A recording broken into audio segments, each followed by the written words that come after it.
Então, boa noite. Hoje nós vamos falar de carboidrato. Primeira pergunta é o que é um carboidrato? Algumas pessoas vão dizer que carboidrato é um açúcar, carboidrato é uma fonte de energia, carboidratos são moléculas que têm fórmula CH2O, N, o índice quer dizer o quê? Posso multiplicar isso por 2, por 3, por 4, por 5. As duas primeiras não servem como definição de carboidrato. Por quê? Definição é algo que tem a seguinte utilidade. Comparado com a definição, eu posso pegar qualquer objeto e saber o quê? Se ele está dentro ou se ele está fora. Por que açúcar não serve? Porque se eu perguntar o que é o carboidrato, é um açúcar. O que é um açúcar? É um carboidrato. É um sinônimo. Não é uma definição. Não permite comparar um objeto com ela. Por que fonte de energia não? Porque celulose, por exemplo, é um carboidrato, mas não é fonte de energia. Então, se eu colocar fonte de energia como parte da definição, os carboidratos que não fazem esta função não podem ser classificados como carboidratos. Aqui, parte dos carboidratos pode ser classificada desse jeito. Nós vamos ver por quê. Mas a melhor definição de carboidratos é esta aqui.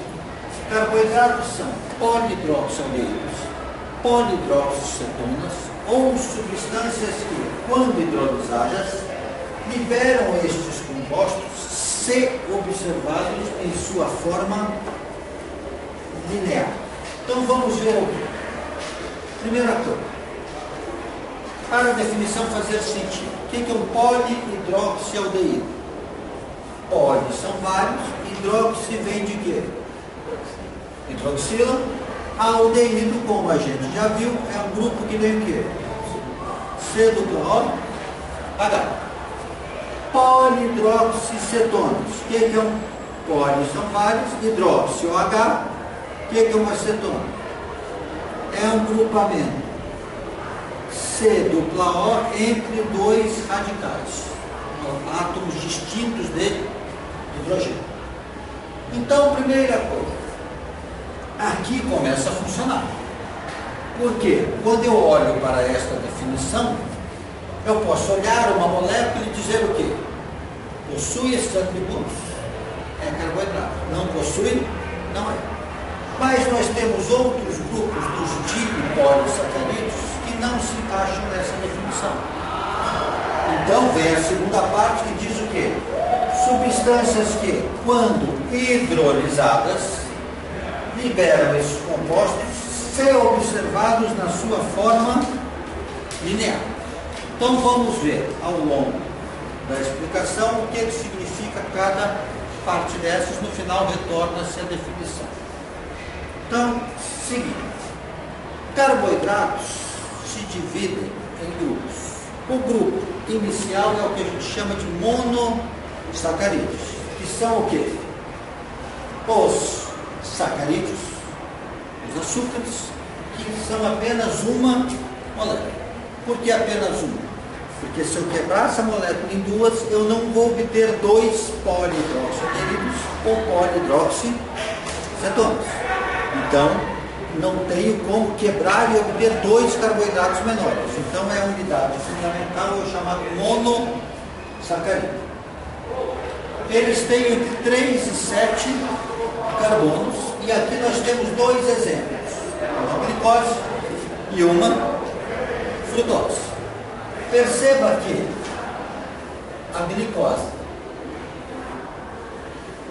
tem várias hidroxilas em um grupamento aldeído. A frutose tem várias hidroxilas em um grupamento cetônico. De maneira que a glicose é um polihidroxialdeído e a frutose é um polihidroxicetônico. Os monossacarídeos mais importantes para os estudos bioquímicos estão em dois grupos. As pentoses, por exemplo, a ribose, que é componente fundamental de ácidos nucleicos. O RNA, e quando ela perde um oxigênio, no carbono 2, vira o desoxirribose, que vai formar o DNA. As hexoses, os exemplos que estão aqui, glicose e frutose, tem 6 carbonos, servem como fonte de energia, como molécula estrutural, nós vamos ver isso um pouco à frente. Agora, note que nós estamos aqui com uma molécula de uma forma linear, não estamos? Mas a glicose ou a frutose podem ser desenhadas numa forma cíclica. Como é que se faz essa ciclização? Você percebe que aqui o carbono que eu numerei como 1 se liga através do oxigênio com o carbono de número 5. O 6 ficou de fora. Se eu olhar esta molécula, o que acontece? Sai este hidrogênio, o oxigênio vai se ligar ao quê? Ao carbono 1. Então fica carbono 1, oxigênio, carbono 5. Só que este carbono agora ficou com 5 ligações covalentes. O carbono faz apenas 4. O hidrogênio que eu perdi faz o quê? Gruda com este oxigênio, faz a ligação e eu quebro a ligação aqui, porque senão o oxigênio ficaria com 3. Aqui o oxigênio tem 2, o carbono voltou a ter 4. O hidrogênio saiu daqui, retornou para cá.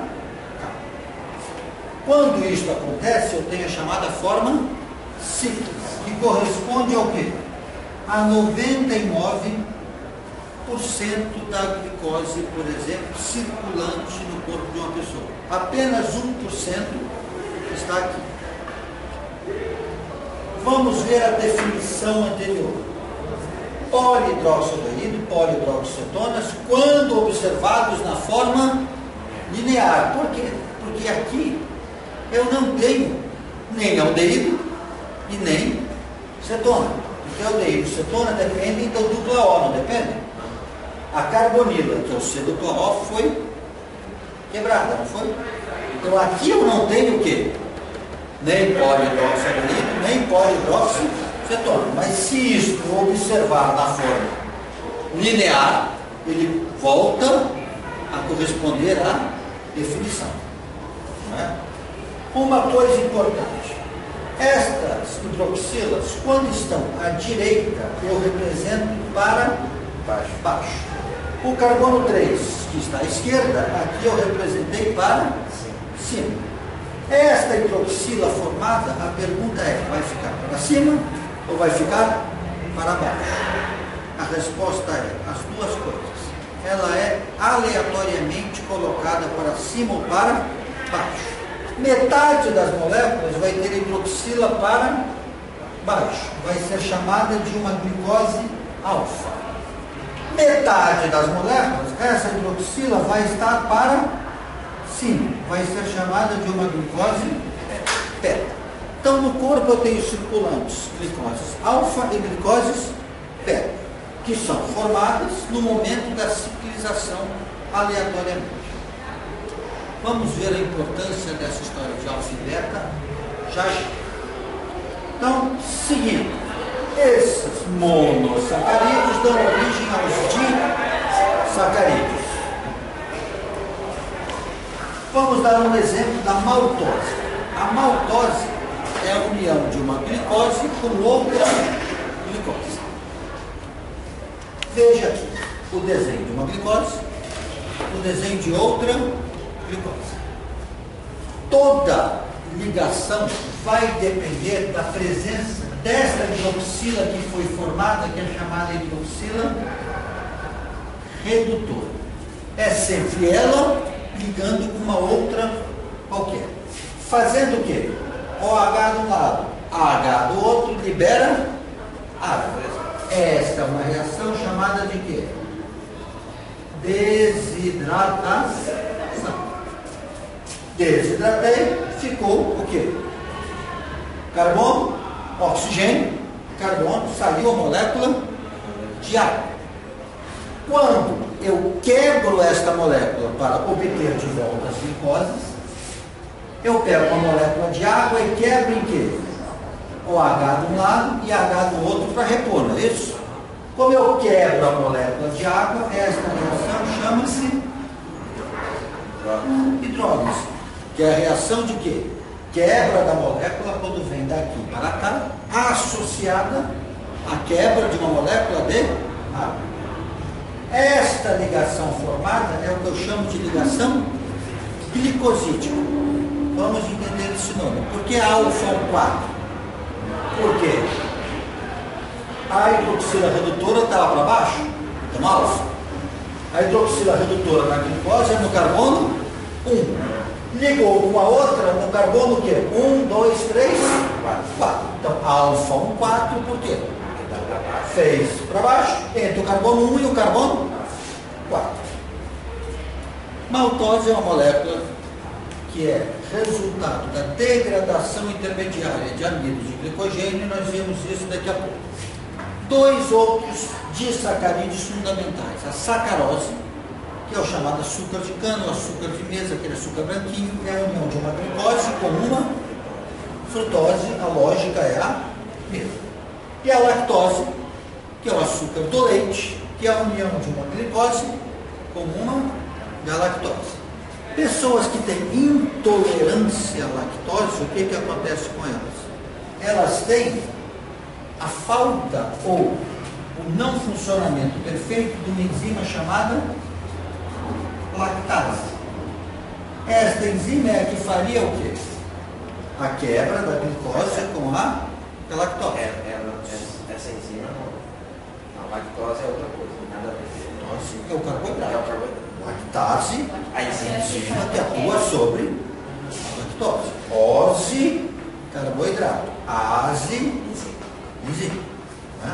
Então, pessoas que têm deficiência de lactase vão ter o quê? Diarreia. Por que diarreia?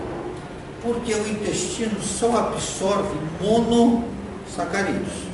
Se esta substância chega no intestino e não é quebrada, ela continua como disacarídeo. Por transporte através de membranas, nós vemos o quê? A tendência é sempre igualar a concentração. Se a substância não sai por difusão, entra água por osmose. Se eu jogo água no intestino, eu tenho diarreia. Então, este é o efeito da diarreia em pessoas que têm intolerância à lactose. O terceiro grupo é o grupo dos polissacarídeos. Nós fizemos aqui um quadro comparativo com algumas características dos três grandes polissacarídeos que importam na área médica: o glicogênio, o amido e a celulose. Por exemplo, qual é a sua molécula formadora? Glicogênio e amido são formados de resíduos de alfa-glicose. A celulose é formada de beta-glicose. Glicogênio é uma molécula animal, amido e celulose são moléculas de origem vegetal. A estrutura tridimensional, que a gente já vai ver, do glicogênio é globular, do amido é globular, e da celulose é linear. E a função, glicogênio e amido são fontes de energia. A celulose forma a estrutura, a parede das plantas. Por que moléculas formadas da mesma molécula glicose podem ter diferenças tão grandes quanto o amido, que é globular, fonte de energia, e a celulose, que também vem de uma planta que é linear e tem uma função estrutural? Vamos ver os desenhos aqui. Na realidade, as ligações, elas vão sendo ligações retas. Vamos representar assim. E não uma ligação linear, como estava no desenho aqui. Sendo esta reta, o que acontece? Eu tenho uma glicose que eu representei só a cadeia carbônica. Ela vem, a ligação vem, a outra fica nesta posição, a outra fica nesta, a outra fica nesta. Devido a essa estrutura, a molécula tende ao quê? A se enrolar. Qual é a vantagem disso? Se eu estou falando de uma substância que vai ser fonte de energia, quanto mais eu estocar, num espaço compacto, melhor. Né? Então o amido e o glicogênio vão fazer o quê? Vão se enrolando e, devido a uma outra estrutura, a cada certo número de resíduos vai ter uma outra ligação e eles vão o quê? Formando outras estruturas que se enrolam uma em cima da outra, uma em cima da outra, formando um grânulo de amido ou um grânulo de glicogênio. Quando eu estou precisando de energia, eu vou o quê? Quebrando, isso vai liberando glicose desse estoque e a glicose vai ter as utilidades do corpo. Se eu falar de celulose, livros vão pôr este tipo de desenho, com a ligação formando este V duplo. Isso não existe. Na realidade, o que acontece? Esta molécula está nessa posição, não está? Ela vai ficar invertida em relação ao quê? A primeira. Isso não vai fazer o quê? Volta. Se essa está invertida em relação à primeira, a terceira fica invertida em relação à segunda, não fica? Se uma fica invertida em relação à outra, se no glicogênio eu fazer o quê? Ia somando os ambos, aqui uma vai para um lado, a outra vem para o outro. Uma vai para um lado, a outra vem para o outro. No final eu vou ter uma linha, uma reta. Este fio é utilizado para formar a estrutura das plantas. Se eu quiser montar um tecido, eu não vou ter um monte de bolinha. Eu tenho fio trançado, não tem? Tecido, um tapete. Fios se prestam à estrutura. Bolinhas compactas se prestam a armazenamento. O que é importante que se perceba é que a diferença de um e outro é apenas o quê? O fato de num carbono 1, uma glicose estar para cima, a primeira hidroxila, na outra estar para baixo. Não há mudança na molécula, a mudança só na posição de uma hidroxila.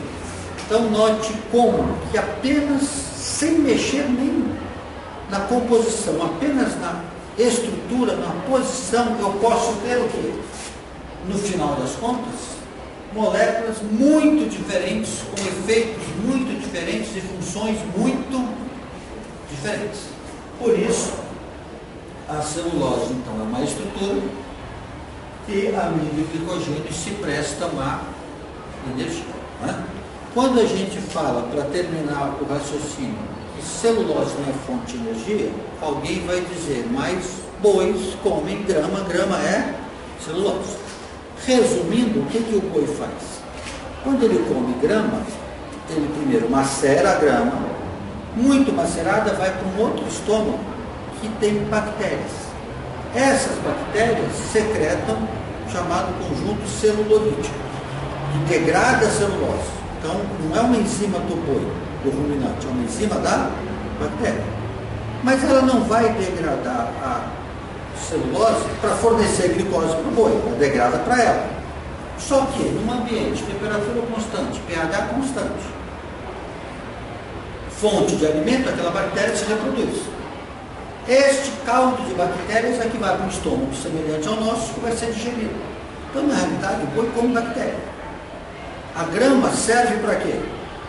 Para fornecer combustível para o crescimento da bactéria. Então, ele diretamente não usa a celulose como fonte de energia. Ele usa a celulose para alimentar a bactéria, que, como é ser vivo, tem carboidrato, tem proteína, tem ácido nucleico, tem todas as substâncias que o ser vivo necessita. Né? Então, com isso, a gente tem uma noção geral do que sejam carboidratos. Na próxima aula, nós vamos começar a discutir como se faz metabolismo da via glicolítica, que é a via inicial que a gente discute sobre carboidratos.